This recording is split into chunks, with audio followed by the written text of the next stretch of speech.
Vanakkam, Namaste, and blessings to everyone. Hello, Tier 23. As promised, here is your overview for September 2019. And as you see, everything is in absolute divine timing, as it always is.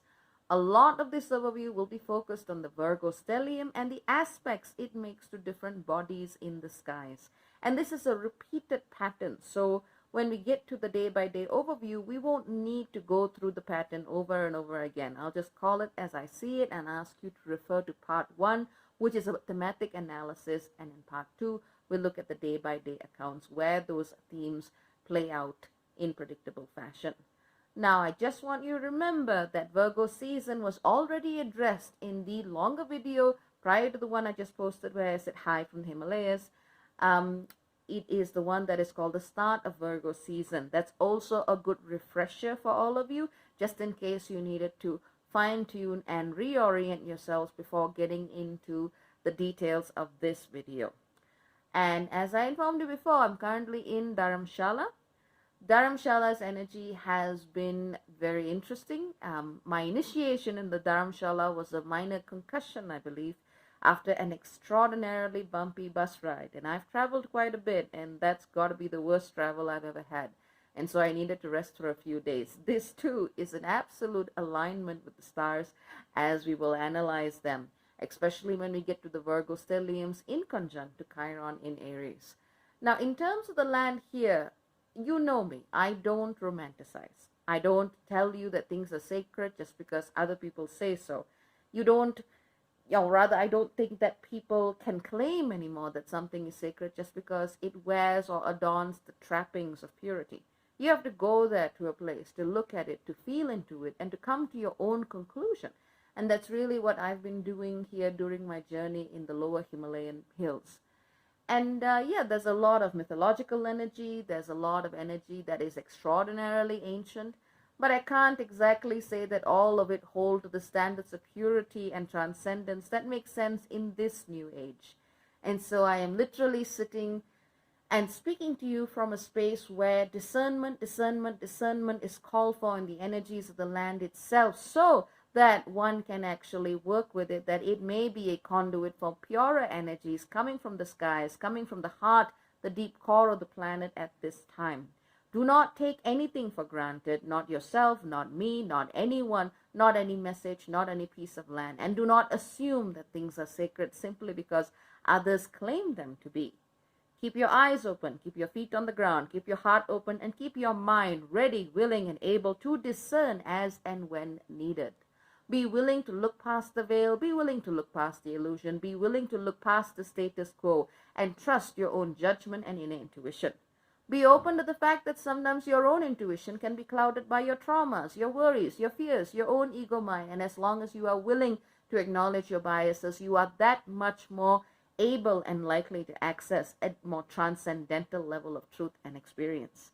With that, let's get to part 1, where we talk about the themes that we see with the Virgo stellium, followed by part 2, where we get to a more day-by-day analysis. So let's get into it now.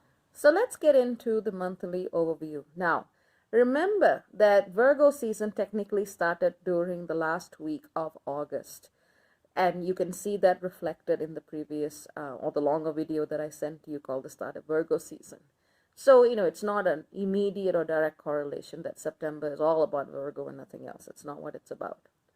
But this impulse of Virgo energy that we're still moving through very, very, very heavily it has been set into motion during the new moon itself. And that was in that last week of August. We are still seeing that same energy pattern of Virgo refract itself out in 1,000 and a million other ways across the planet. And the same lessons apply. So you haven't exactly missed out on much, because really it's the same key parts of guidance.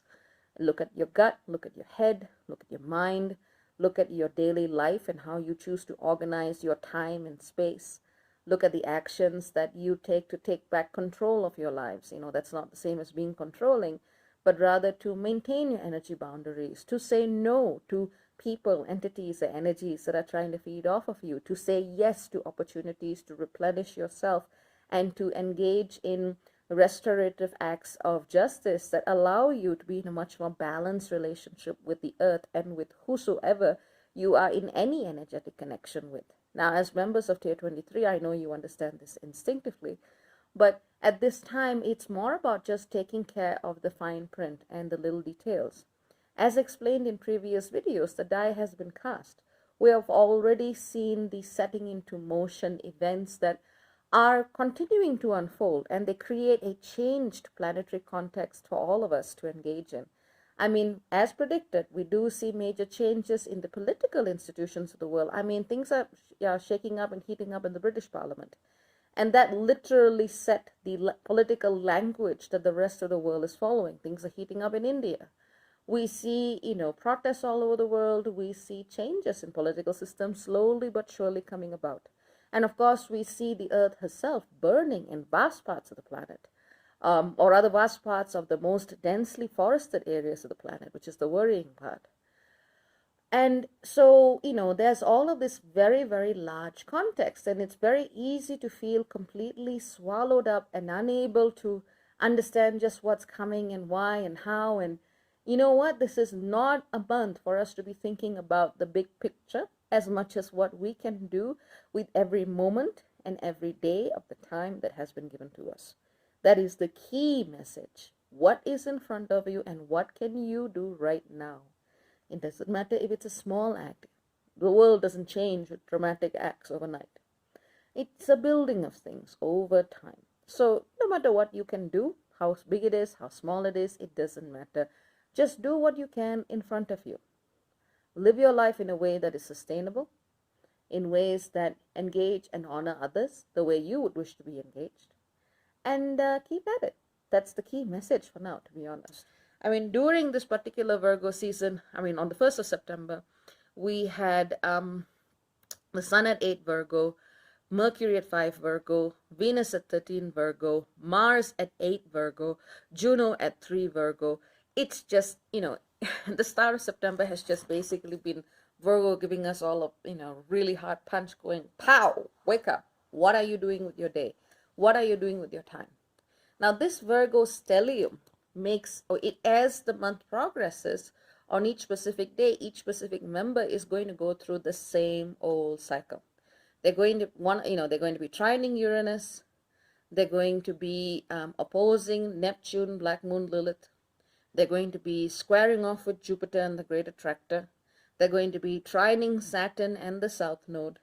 They're going to be in conjuncting Aries. Each one of these players will go on to inconjunct or make aspects to each of these different bodies.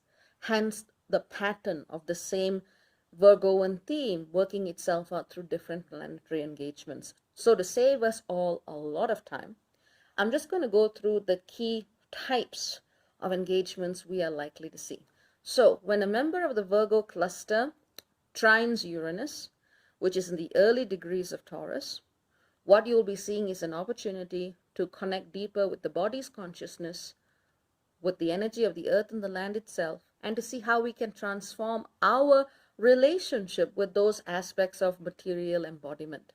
It would be a good time to reach out to people who are part of your peer group, people on social media, people who work with technology, people who work with raising and changing group collective consciousness, and to actually do something material with them insofar as it was possible. It's also a good time, anytime that Uranus and Taurus alignment is aspected, to work on charitable prospects, putting something together to generate collective good in which everyone participates and everyone is equally a benefiter of.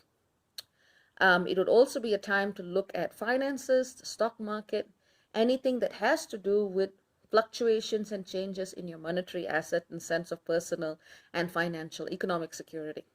So those are things to look at each time the Taurus trine is triggered. Whenever the inconjunct to Chiron in Aries is triggered, however, a different lesson comes up. Virgo reminds us to look at the bridge between the health of the gut and the health of the head. It asks us to look at how we can use our daily acts of service, healing, transformation, or simply a simple management of our time, our physical and internal spaces to be much more efficient in the way we use our energy and how much space we have to actually think for ourselves. Those are the times where really decluttering and organization will go a very long way in helping us to look at the much more amorphous matters, matters that require our time, matters that require our focus, especially as they relate to the questions surrounding our sense of self-identity, who we are as a spark of consciousness in this world, and equally any kind of health issues, especially anything that is above the neck, so to speak.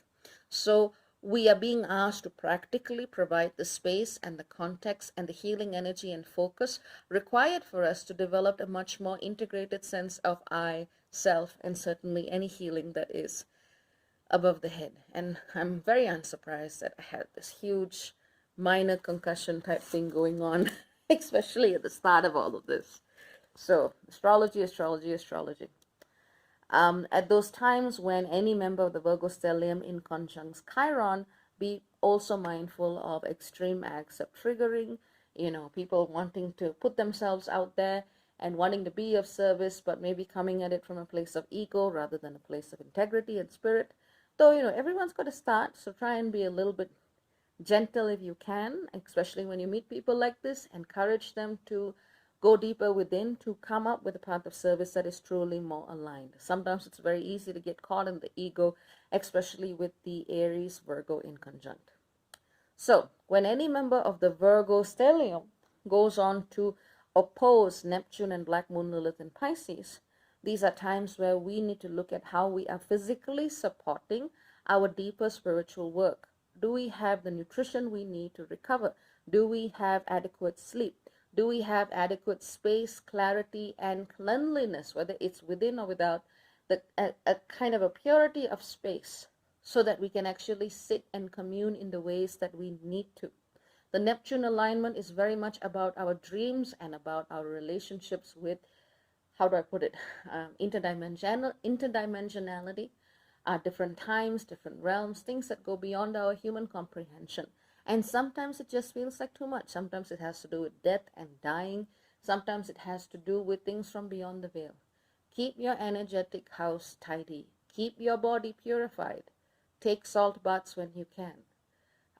Smudge the house. Have protective gemstones. Amazonite is a wonderfully protective gemstone in many different ways. Amazonite. And yeah, that's the kind of energy that I would also recommend bringing to any kind of spiritual experiences that you may be having, especially if they are uncomfortable or you simply don't understand it, so on and so forth. Remember to take back elements of that process through daily acts of maintenance, organization, hygiene, and cleanliness. I'm not saying you can't be a slob. A lot of creative people are.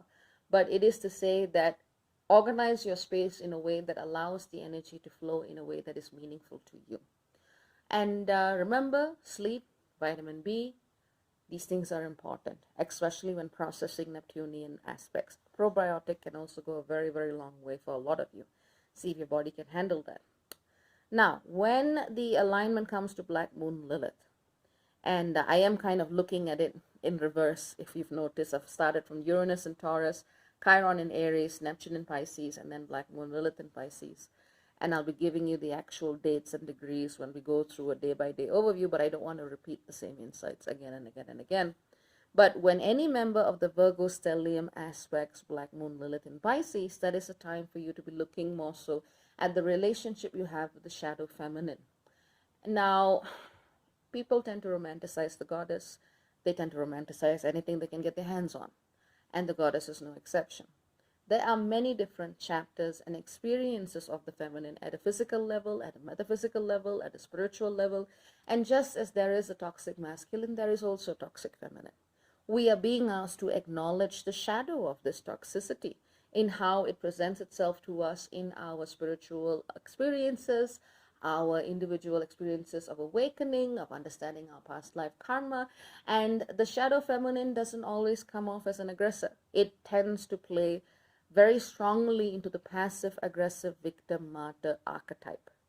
And so whenever you meet individuals who trigger that button, know that they are trying to play out a much older, narrative that you may not necessarily want to be a part of. Remember, you don't have to accept the toxicity of the feminine to find something sacred in that archetype. And remember that femininity in this context is an archetype that cuts across all of creation. No one is exempt from this. Now, what I would also say with this energy is that it is important to remember that we need to affirm our connection with a much more integrated and whole aspect of the feminine, and to realize that there are aspects of it that do need to be transmuted in a much vaster net of cosmic consciousness and compassion. So when you do come up with these darker aspects, and I don't say that everything dark is evil, but darkness can sometimes be a cover for a lot of things. But when we come up with these aspects of the feminine that are not so much in alignment with the trajectory that the goddess of the earth is taking us on right now, feel free to send that energy back to source. Feel free to send it back to the earth. Feel free to send it to a much more larger planetary or cosmic consciousness so that it can find its own resolution. You don't need to be carrying on to and holding on to the wounds of the past, because that will only recreate that template for future generations. That is not to say that you should not acknowledge your wounds. That is to say that it should not necessarily be your constitutional relationship with the feminine, or indeed any archetype. If you're going for purity, go for purity. So continuing with our discussion, let's look at what happens when members of the Virgo stellium end up trining mid to late Capricorn, which is where they will end up trining Saturn in the South Node and Pluto, and also late Taurus, which is where Vesta is right now. So I've put the Vesta discussion a little bit separate from Uranus, just because Uranus is at the start of the sign, Vesta is at the later part of the sign. And whilst the Virgo stellium trines Vesta later in the month, it will also be simultaneously making aspects to Capricorn. That's why I'm treating them together. So whenever the Vesta stellium makes an alignment to the Saturn and South Node conjunction, what happens then is that we are asked to look at a much larger institution, authority, power structure of some kind. It could be a person, it could be a nation, it could be a building, it could be an elder, a boss, it could be any one of those things. So at those times, we are basically being asked to look at which parts of this power structure need to dissolve. And how do we do so in a way that is organized, that is meticulous, that is pragmatic, that is equitable to all parties concerned? How do you create or enforce a power structure in a way that is sustainable to all of its members, including yourself? So these are the kinds of questions that will be coming up when the Virgo stellium trines Saturn and the South Node in Capricorn. It will also be a time to let go of power structures that no longer work, and to maybe not have a wholesale super duper blueprint to substitute them, but actually be willing to meet that gap or that vacuum of power with small acts of conscientious anchoring, grounding, and maintenance, as what Virgo can do. When Virgo stellium, or any member of the Virgo stellium, trines Pluto, on the other hand, it is in some sense a much more I would say violent, I would say more dramatic, and also a more intense possibility for transformation, healing, but equally breakdown. And this is very much the energy of the Tower card, as we see in the tarot. So when members of the Virgo stellium trine Pluto, what happens then is that if we are still holding on to power structures that no longer align, and in some cases it takes a collective agreement to let go of such a structure, we are then hit with some of the intensity of the shadow or the darkness or the oppressive nature of these power structures and individuals that uphold them. So these are times to really be healing and holding our spaces with integrity, ensuring that we do not play into that victim, abuser, sacrificer, martyr dynamic or paradigm, because that honestly does not serve anyone anymore. On the plus side, the Pluto Virgo trine, Pluto Capricorn Virgo stellium trine, can also give us opportunities to break through into new forms of regeneration, new forms of alchemy and transformation. So this is where, working on the backbone of what does exist, we may be able to, through small acts of focused healing, intervention, dedication, and service, we may be able to transform a much larger construct that seems beyond our grasp and beyond our reach. But this is possible only when we are no longer willing to fall into that victimization play. Because the moment we allow ourselves to feel victimized, we also disconnect ourselves from our own power center. Therefore, we are disconnected from our ability to respond and transmute. So be wary of this double-edged sword. It comes up especially when Pluto trines any member of the Virgo stellium. Now, because Pluto and Vesta are in late degrees of the Earth signs, when something is aspecting Pluto, it's likely to already be in a loose trine to Vesta to begin with. So Vesta's energy in all of this asks us to look at how we have chosen to act as custodians of the planet. If we have, and if we haven't, why have we haven't? And if we are already doing so, are we doing so in a way that is sacrificial, that is, asking for the erasure of the self, that is somehow, falling into the kind of empty vessel idea where we don't have to be anything, we just have to be kind of hollow rods for spirit? I don't think that really works in this paradigm that well either, but it's certainly asking us to look at just how we carry out our sacred service on this earth in ways that truly align with abundance. Now, if your abundance is being erased in the name of collective, I'm not quite sure if that particular relationship or that particular type of service is a good one to begin with. So these are times to really sometimes pull back to see where we're giving too much, and also put our foot down and ask for what it is that we require to do our work in the world so that we can do so effectively. This is especially important for facilitators of any kind because a lot of us face the stigma of asking and stepping up and speaking for what we are worth, because we are told that we have to give it from free. Well, the universe may have given us the tools to do such work, but it hasn't put food in our bellies or a roof over our heads instantly. Whilst the universe does find a way to provide that for us, I do believe that it also does ask our fellow humanity, our fellow beings, to also be a part of that process.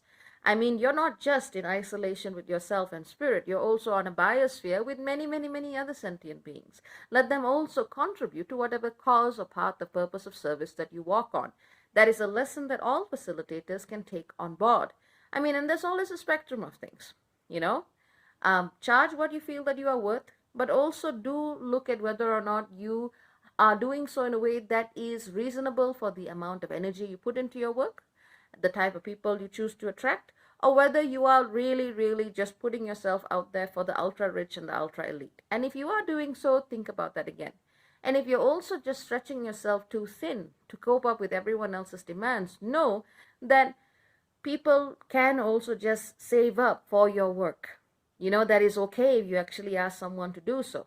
Because giving your energy away to someone just because they ask it of you can also create cycles of dependency. So try and look at alternative methods where you can ensure that energetic boundaries are met and honored on all sides when you do try to engage in these trickier situations. Either way, give generously but in a way that feels aligned with you. There is such a thing as overgiving. So these are some of the themes that can also come up as the Virgo stellium trines that late Taurian position placement of Vesta, the priestess facilitator. And at these times, also do be mindful to look at your relationship with the earth and how you pick up the echoes of spiritual energy as embedded in the earth, because Lord knows and Lady knows the earth is carrying a lot. It carries a lot of memories, and some of those echoes need to be released and freed so that new energy can take its place. And if you're called to do that work, do so in a way that is safe, that is rewarding, and that is beneficial for all, including yourself. Now, as we continue looking at the Virgo stellium and what it's likely to get up to, and this is just one more note that I want to quickly mention before I go to another point. Now, as the Virgo stellium is trining Saturn in the south node, that means it's also creating a sextile to the north node in Cancer. So all of this work of letting go of old power structures and letting go of all ideas of the status quo is actually helping us to find a truer and more emotionally aligned compass directing you back home, whatever home is. This very much has to do with the whole idea of us changing our thoughts of economy, politics, government, by looking at the way they've basically allowed the rape and pillage of the earth. By allowing ourselves to let go of our commitment and our blind following of such institutions and structures, we then open the ways for individuals to have a greater say in how we choose to engage in our environment. And this is not an immediate journey, it's certainly the seeds and the starting of a very, very powerful movement of change. Ultimately, we want to come to a space where we can collectively talk about the management of the land and our coexistence with the planet in a way that aligns with our deeper intuitive connection with the earth and the land and the waters and the air and all of the beings here. We are energetically setting the seeds for this new world to emerge. Just bear that in mind, even if it feels very tough. Know that these are the seeds that we are setting, especially with the powerful sextile made between the members of the Virgo Stellium and the North Node in Cancer. Now, whenever these moments of activation occur in your chart, if you have anything near, or well, near where the particular degrees are in the sign of Aquarius, you will be experiencing a yod or a finger of fate, a finger of divinity, or however you choose to manifest it. Though just as a general rule of thumb, if you're looking at anything in mid-Aquarius, you are going to experience that yod. And this is where your brilliant insights are going to help you break through into a new articulation of what it means to be connected to this planetary home on which all of us reside. So use that intellect, use that wisdom, and allow it to connect with a deeper, more compassionate and earthly cause. So that's what I have to say about that. Now, the Virgo stellium will also be making alignments with bodies in Sagittarius. So in Sagittarius, we see in early Sagittarius, we see Ceres, the mother nurturer. In mid Sagittarius, we see Jupiter and the great attractor. So let's talk about Ceres first. So in early Ceres, in early Sagittarius, when the Virgo stellium squares Ceres, it asks us to look at how the feminine emerges as the teacher at this time. Look at how the language of Gaia or the language of the Great Mother speaks to us in different ways through different philosophical traditions and intellectual understandings, and question a philosophy that seeks to exclude the importance of the planet at this time. We are also likely to see many different ego clashes playing out with parental figures through this process. Just know that everyone has their own wisdom to share, but no one has the right to rub their wisdom in the face of another who is unwilling to hear them. Sometimes they may not be ready to hear the other person's wisdoms, and sometimes the other person's wisdom is just them going on an ego run. So there's a little bit of delicacy that is also needed there. But at a collective level, do look at philosophers, teachers, ideological figures, politicians, religious institutions that honor the feminine and those who choose to turn a blind eye to what is happening. And you will know what to do next when that occurs. At least I would hope so, given the guidance that's already been given. Focus on what you can do with the everyday, day to day, moment to moment, second to second. And if you must align yourself with a philosophical path, align yourself with a path that allows you to live in this present moment in a way that allows you to nurture your body, nurture the earth, and create a more balanced and equitable relationship with all the above. Now, as we go to the great attractor and Jupiter, where Jupiter has just gone direct, great attractors at 14 Sagittarius, Jupiter's at 15 Sagittarius. The great attractor, as I have explained before, is this massive gravitational anomaly that pushes and pulls you backwards and forwards towards different parts of truth. As members of the Virgo stellium cross over and aspect the great attractor, they ask you to look at what is the path of service you are being pulled to and pushed away from at this time, and to choose which of those paths are actually in service of your greatest, highest, and deepest good. You may want to run away from the actual truth. So do confront yourself if you find yourself running away from a teacher who challenges your ego. Discomfort is a particularly powerful teacher in and of itself. Sometimes when you feel too comfortable with what you're doing, it may be time to shake things up and to actually look at parts of understanding, learning, teaching, and service that make you go beyond your comfort zones. There's a lot of gray areas in there, and there's a lot of nuance in the way we navigate that question.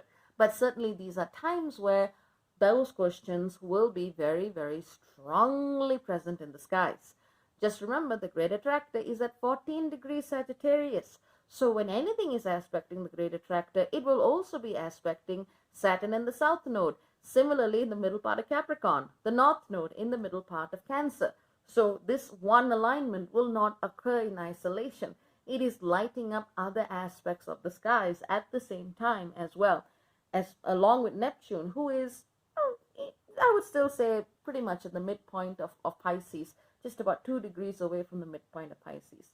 So when the great attractor is activated, it's also going to be activating Neptune, Saturn, the north node, the south node, and of course Jupiter. So Jupiter is really close by to the great attractor. It is at 15 degrees Sagittarius at the time of making this video. So when members of the Virgo stellium are squaring the great attractor, they also square Jupiter. So Jupiter is basically saying, honey bunches, what is the direction you want to take? Who is the teacher you want to follow, if you want to follow a teacher at all? What is the greater ideal of philosophy that you want to follow in walking your path of service? And where does that come from? Right now is a time where people are hiding behind lots of big words, lots of rhetoric, lots of political grandstanding, and they're trying to hide the details. The devil, and I would say the angel itself in many cases, lies in the details. Do not fall for someone's large words and rhetoric. Look at how they conduct themselves day to day. Look at the tiny little bills that they've signed. Look at the little words. Look at the little decisions, because that's where you're going to see what's actually happening.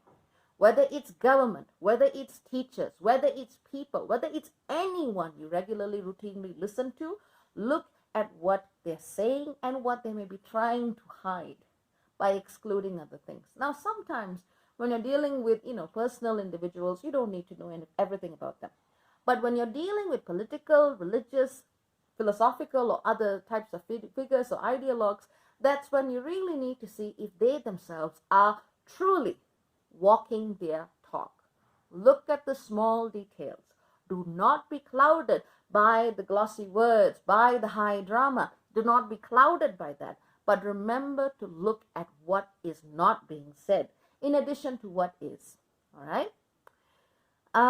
But yeah, in addition, I would say that's pretty much a decent summary of what's going to be happening as the Virgo stellium, members of the Virgo stellium, move through the sign of Virgo, and they make different aspects to different bodies in the skies. These are arguably the most important alignments. So when I'm reading through them one by one through the actual daily overview, we don't need to have this discussion again because you will have an idea. I'll just say, refer back to the first part. Refer back to the first part of this video. Okay? So let's get into it. So just as a recap, and I'm just going to go and read this off a list because I looked at it and that's easier that way. But just as a recap, just so you know the pattern that's coming with the Virgo stellium. First of all, the body would have to make a square to Ceres in Sagittarius, and then an inconjunct to Chiron in Aries, a trine to Uranus in Taurus, an opposition to Black Moon Lilith in Pisces, a square to the Great Attractor in Sagittarius, a trine to the South Node in Saturn, and a sextile to the North Node. This is using the calculation of the mean node. The true node is at 15 degrees, and astrologers use both for their own purposes. Followed by a square to Jupiter, an opposition to Neptune, a trine to Pluto, and finally with a trine to Vesta. So Ceres, Chiron, Uranus, Black Moon Lilith, Great Attractor, Saturn South Node, North Node, Jupiter, Neptune, Pluto, Vesta. That's how the Virgo stellium is going to be aspecting these different bodies in the skies. So when you hear a familiar pattern, I might say Venus does this, and then does that, and then does that. You know, this is the sequence of events that's coming through. But it's interesting to see that we begin with the feminine with Ceres, and we end with the feminine with Vesta. So to me, at a meta level, it is, again, with the cycles of the feminine essence as it expresses itself throughout all layers of existence. I would say both incarnate and disincarnate. There are just so many different lessons coming from different aspects of the feminine experience at this time.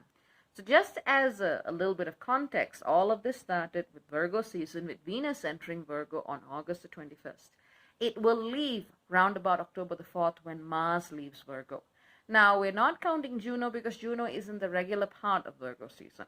But if we did count Juno, that extends the deadline to November the 4th. But the concentration of it leaves around October the 4th. So that should just give you a general sense of the wide sweeping nature of the patterns that are going to be coming up with the Virgo stellium, how long it's going to be lasting for, and so on and so forth. And without further ado, let's get into part number 2 of this review.